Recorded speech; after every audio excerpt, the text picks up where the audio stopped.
أشهد أن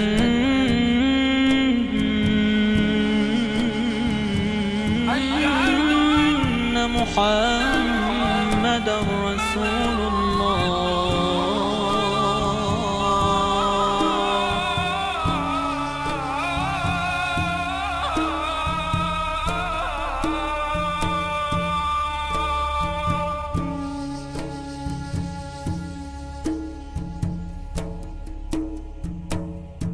أشهد أن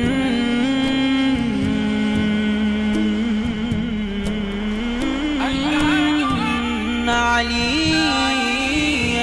ولي الله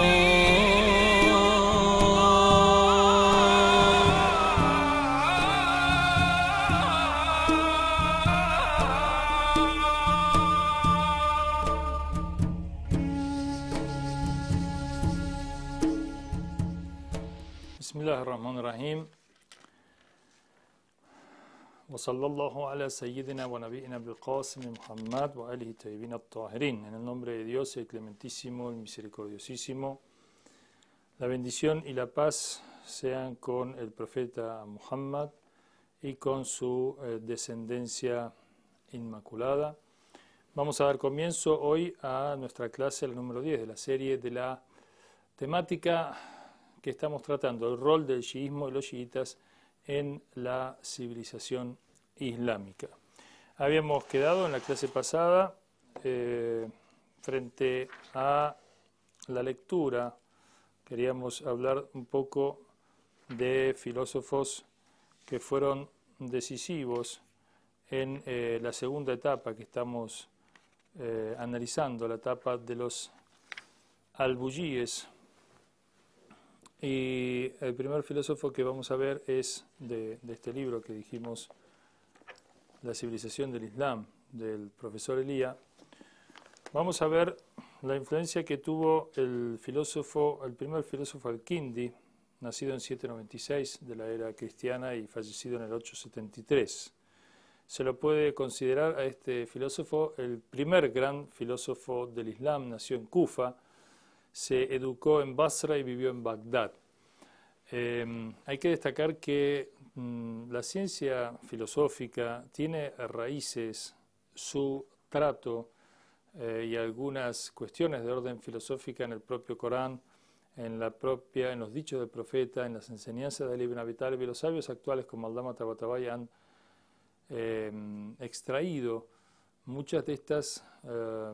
alusiones a argumentaciones de tipo meramente racional y filosófica de los dichos del profeta o del Imam Ali alayhi salam. Por lo tanto, no debe pensarse que al-Kindi, cuando decimos el primer filósofo,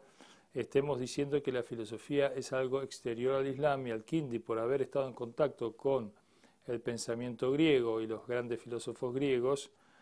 lo consideramos entonces como el que introduce la filosofía del exterior al interior. Es verdad que la influencia de la filosofía griega fue determinante. Es verdad que, por supuesto, también es cierto que los pensadores musulmanes y sobre todo los chiitas van a extraer del legado de los imames y de Ahlul Bayt y del profeta y del Corán nociones de orden filosófica que les va a permitir corregir mediante una serie de argumentaciones y profundización en la visión que tenían Aristóteles y Platón sobre los conocimientos de estos grandes pensadores. Y después, a lo largo de la historia del pensamiento filosófico islámico y chiita en particular, vamos a ver cómo a lo largo de la historia se van a ir sintetizando estas metodologías o estos determinados tipos de filosofía, tanto sea como, digamos, de Aristóteles, que pone el énfasis en la razón y en la experiencia, como en el caso de Platón, que pone el énfasis en un camino más de tipo místico y de purificación,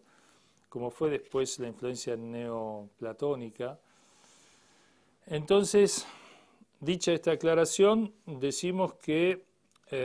fíjense la visión que tiene y la definición que tiene de la filosofía al-Kindi. Dice: el conocimiento de las cosas como son en realidad, convirtiéndola así en un sistema integrador que abarcaba la teología, la política, la física, la matemática y otras disciplinas. También señaló que no hay contradicción entre las conclusiones logradas por la fe y aquellas a las que las ciencias filosóficas llegan por el razonamiento y el ejercicio intelectual. Al-Kindi entonces dice que el saber, digamos, guarda una jerarquía y una división de acuerdo a lo que se sabe, de acuerdo a la realidad. La realidad es la que tiene su jerarquía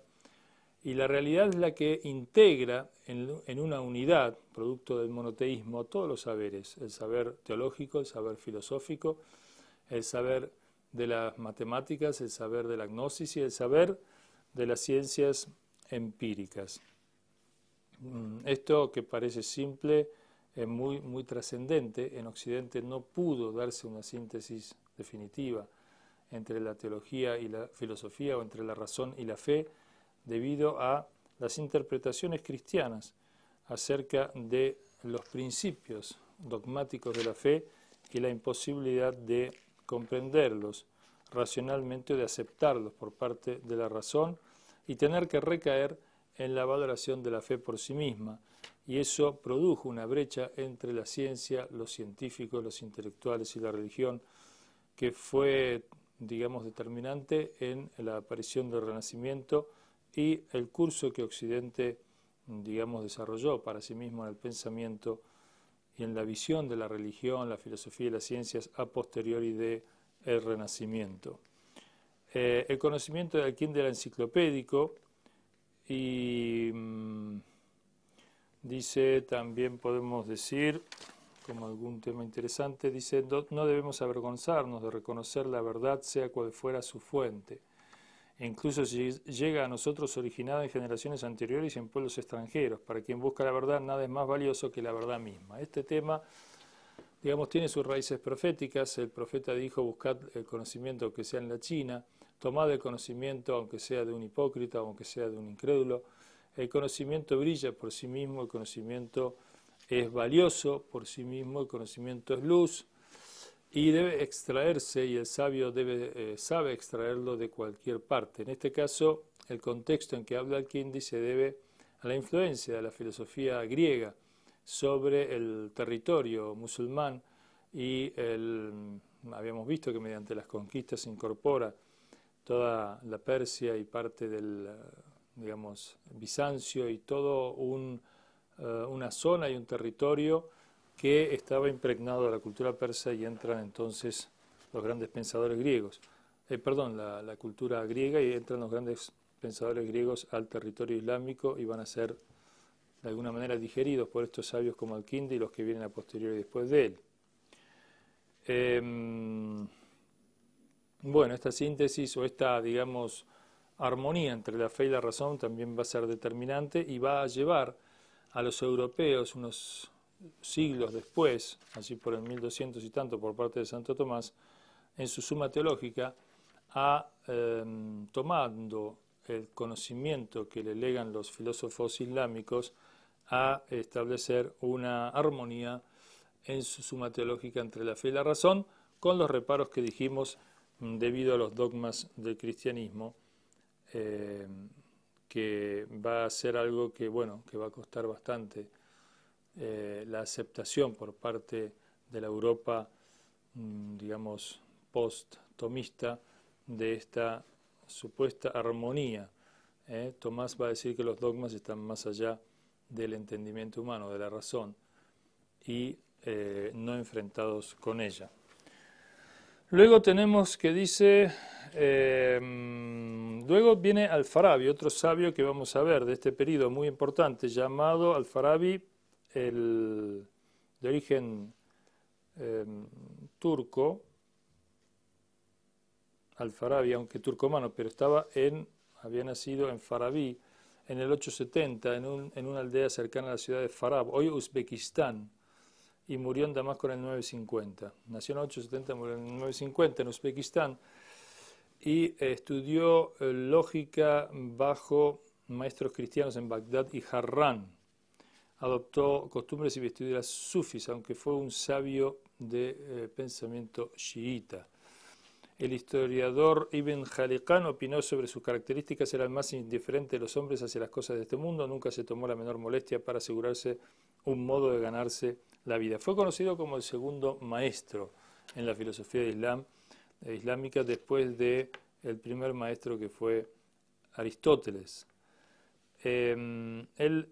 escribió un comentario a la República de Platón y inspirado también en la política de Aristóteles, y va a escribir luego La ciudad ideal, Madinatul Fadila, donde va a, digamos, tomar la concepción platónica y aristotélica de la política y del Estado y lo va a amalgamar con la visión islámica, perfeccionándolo y completándolo con la visión profética. La visión profética con estos pensadores griegos tiene una similitud muy grande, yo diría mucho más que la que hoy tiene el Islam con el occidente actual y su secularismo y su negación de lo metafísico y su reclusión de la religión y de la vida, y la mirada metafísica de los temas públicos y los temas de gobierno y la humanización total que ha adoptado Occidente como línea de pensamiento de renacimiento de esta parte. El Islam era más afín al pensamiento griego, que integraba lo metafísico y, por supuesto, a nuestro entender no hay duda que bajo la visión de los profetas la perfecciona a la visión de los griegos. Bueno, con eso damos por terminado el período de los albuyíes y nos adentramos en el período que va a tratar, digamos, a posteriori, que vamos a tomar el periodo desde el ocultamiento, desde el fin del ocultamiento menor del Imam Mahdi alayhi salam al, en el 880, habíamos dicho, en 1280, en que cae Bagdad producto del ataque mogol y cae, por supuesto, la dinastía abásida. En este periodo somos testigos de varios gobiernos chiitas que han conferido su propia influencia a la civilización. No necesariamente decimos que todos estos gobiernos chiitas de este periodo van a ser duodecimanos, pero sí que van a favorecer la expansión de creencias principales, importantes, fundamentales del chiismo, como ser el lugar preponderante de Ahlul Bayt, la casa profética, la pasa con ellos, y esta visión particular del Islam del chiismo sobre el Islam va a adquirir una atmósfera mucho más libre que la que, digamos que bajo la influencia de estos gobiernos chiitas, en los distintos puntos centrales del mundo islámico de entonces. Por ejemplo, hay tres gobiernos que tenemos que destacar en este periodo: los hamdaníes en Halab, los fatimíes, que se llamaban a sí mismos califas y se consideraban ligados a la hija del profeta Muhammad, la bendición y la paz sean con él, Fátima Zahra, alayhi y su nombre, en el norte de África, con centralidad en Egipto y Marruecos. También los saidíes en el Yemen, que ejercieron una influencia menor en este periodo, pero que no dejan de también tener su incidencia. La contemporaneidad de estos gobiernos en puntos importantes del mundo islámico marcará la distinción especial de este periodo y sin duda ayudarán a afirmar y expandir los puntos de vista chiitas a lo largo de todo el mundo islámico y favorecer la influencia de la que estamos tratando, es decir, en la civilización islámica. Los albuyíes, digamos, el final de los albuyíes en el oriente islámico, los hamdaníes en la parte central, los fatimíes en la parte occidental, crearon un ambiente muy favorable a las actividades científicas y al desarrollo de la civilización islámica con impronta chiita. Entonces, estamos de lleno en el tercer periodo de lo que denominamos la subcivilización chiita, para ver, digamos, cómo ha sido su influencia. Un aspecto importante también es que al final de los gobiernos abásidas, algunos chiitas ocuparon cargos importantes en la corte y incluso algunos llegaron al cargo de ministro. Por ejemplo, Ibn al-Ghuma fue uno de los ministros de la corte abásida en momentos en que ésta decaía y a punto ya de desaparecer totalmente. Le permitió a este ministro y a otros como él, chiitas en las cortes abásidas, digamos, desarrollar algunas cuestiones de muchísima importancia que van a favorecer la expansión del conocimiento chiita. Por ejemplo, por encargo de este ministro Ibn al-Guma, Ibn Abil Hadid, un sabio sunnita de corte mu'tazilita, es decir, aquella rama de aquella escuela teológica sunnita que hizo prevalecer de alguna manera el rol del intelecto en la interpretación de la doctrina islámica, este Ibn Abil Hadid va, por encargo de este ministro, va a escribir una obra monumental y muy importante que va a abrir la puerta a muchísimos conocimientos que estaban velados de alguna manera o prohibidos, cuando escribe el Sharh o la explicación del Nahj al-Balagha, la recopilación de cartas, sermones, dichos del Imam Ali alayhi salam. Ibn Abil Hadid fue un hombre que realmente admiró la extraordinaria, digamos, condición humana de Ali ibn Abi Talib y de los imames, y en su explicación va a develar mucho de las cuestiones, digamos, de lo que tuvo que ver con la represión y la violación de los derechos de Ahlul Bayt por parte de los omeyas. Es una obra muy citada entre los sabios chiitas a posteriori y hoy en día, y va a ser muy determinante. Otra característica importante de este periodo lo constituye la importancia que se dio en la arquitectura, la construcción, remodelación, embellecimiento, adorno de los santuarios, especialmente el de los imames chiitas en Irak, y también la construcción de muchos mausoleos, de muchos santuarios también para los descendientes de los imames en Irak, en Irán, etc. Esta tarea sin duda constituye parte del legado importante a la civilización islámica. El tipo de arquitectura, ustedes pueden apreciar la arquitectura de impronta chií, donde las aleyas que van a adornar estos santuarios o los dibujos, los adornos, el sistema de agua, de alimentación de agua para las fuentes, la ablución de estos santuarios, la acústica, que pensemos que en ese entonces no había equipos de sonido como hoy en día, y por lo tanto la acústica era todo un arte y una técnica que hasta hoy en día aquel que visita estas grandes mezquitas de aquellos periodos puede apreciar cómo el, digamos, disertante en el medio de la parte central de una mezquita, debido a la acústica y a los nichos que permiten retumbar el sonido y expandir el sonido, y que pueda ser escuchado y que podía ser escuchado entonces por todos aquellos que asistían a las mezquitas, digamos, formando varias filas, gente que quedaba relativamente lejos, pero que debido a este sistema acústico podía beneficiarse de las charlas. Bueno, también vemos ministros en el final del periodo abásida, no solamente en el final del periodo abásida, sino también en el gobierno de Seljukíes. Muchas de las construcciones de este periodo tienen esta impronta y la influencia de ministros y aquellos que dentro de sistemas políticos no chiitas permitieron una cierta expansión para algunas expresiones del saber o del arte chiita. Con respecto a instituciones chiitas de enseñanza, instituciones científicas tuvieron también un gran desarrollo en este periodo. Fueron importantes al aporte de la civilización la biblioteca de Sheikh Tusi en Bagdad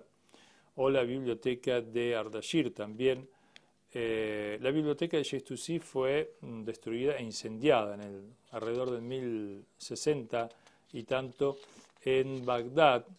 Este hecho hizo que el Sheikh Tusi emigrara de allí y se instalase en Najaf y fundase el centro teológico de Najaf, que desde entonces hasta el día de hoy no va a dejar de ser un punto neurálgico del conocimiento y el estudio de las tradiciones chiitas y su expansión y su difusión.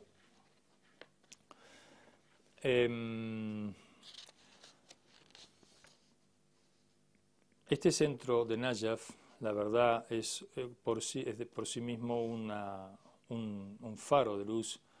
que nunca han podido apagar por más amenazas que ha sufrido y presiones que ha sufrido en distintos periodos. Pensemos sin ir más lejos en nuestra época actual y el intento de Saddam Hussein de desterrar el conocimiento de los sabios chiitas de Najaf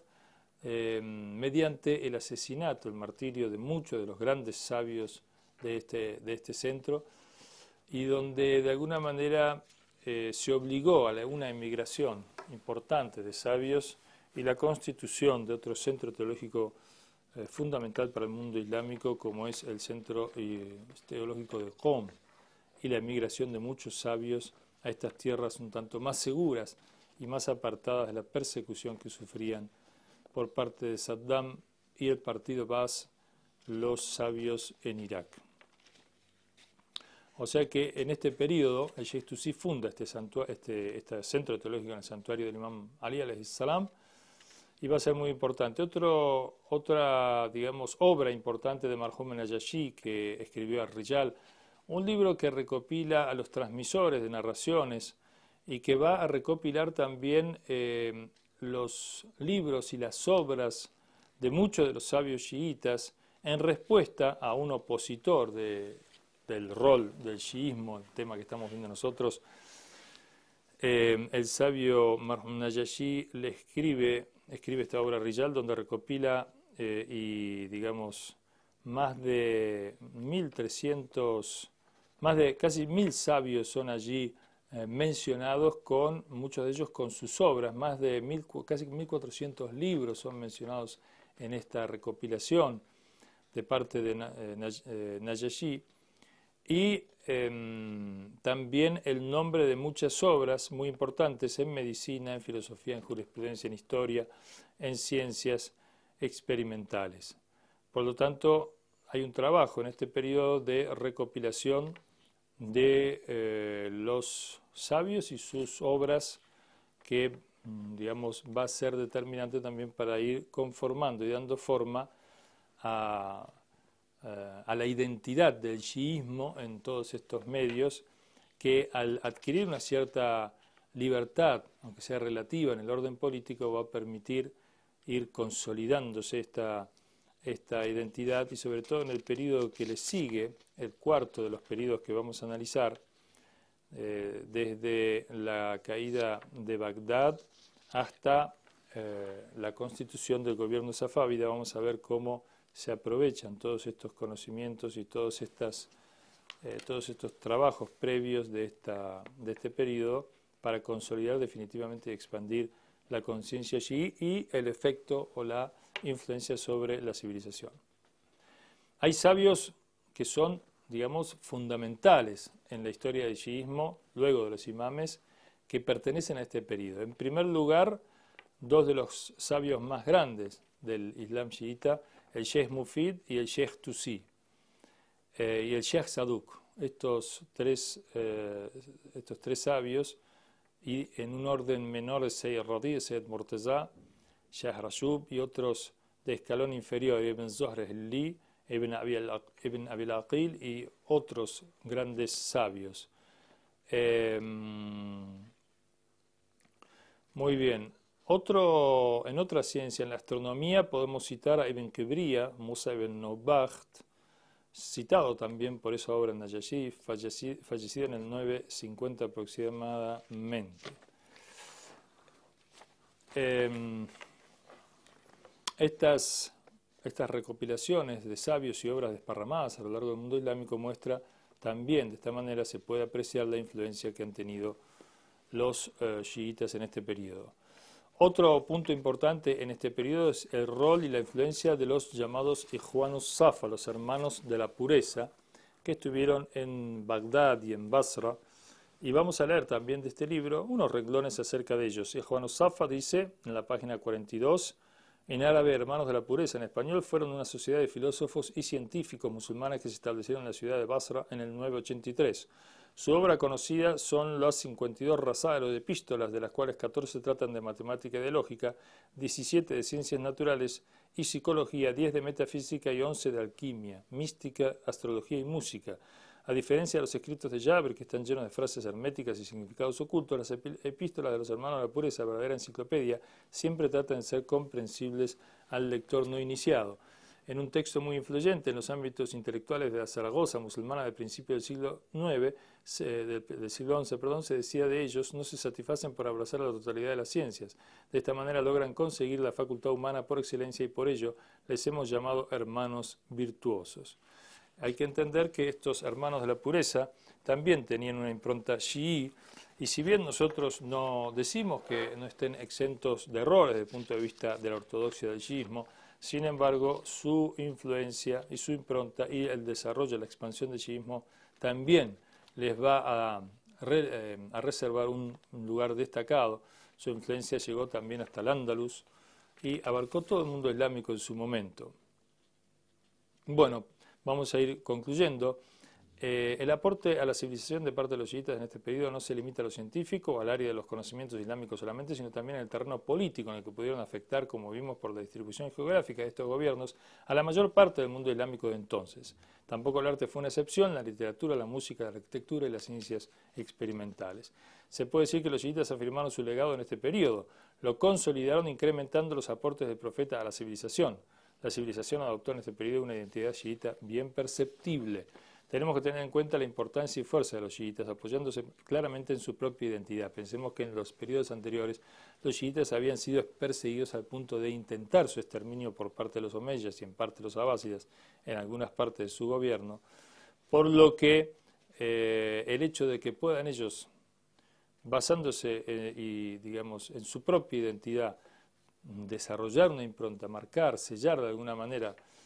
en gran parte con su aporte, el proceso de la gran civilización del Islam, es algo que realmente extraordinario, que hayan podido no solamente sobrevivir, sino pararse luego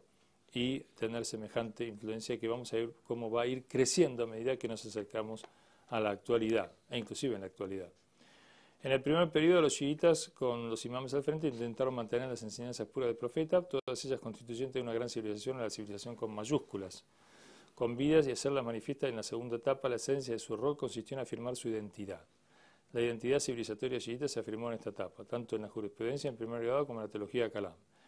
y sobre todo en la segunda y en la tercera etapa que acabamos de apreciar. Las bases de esta afirmación de su propia identidad fueron establecidas, como vimos, en tiempo del Imam Sadiq alayhi salam, y de grandes sabios como Sheikh Saduq, Sheikh Mufid y Sheikh Tusi. Afirmaron esta identidad y en relación a la necesidad de su tiempo, tanto en la jurisprudencia, especialmente Sheikh Mufid, y en Kalam, diferenciándose de las otras escuelas, digamos, dando un contorno a la propia identidad chiita, no solamente en el Kalam, en la jurisprudencia, sino también en otras ciencias, en política también y en ciencias naturales. Bueno, assalamu alaikum, llegamos al final de esta clase. Si Dios quiere, vamos a continuar luego con el periodo que sigue y que tiene que ver con los mogoles y las dinastías ilhaníes que son descendientes del periodo mogol. Wassalamu alaikum wa rahmatullahi wa barakatuh.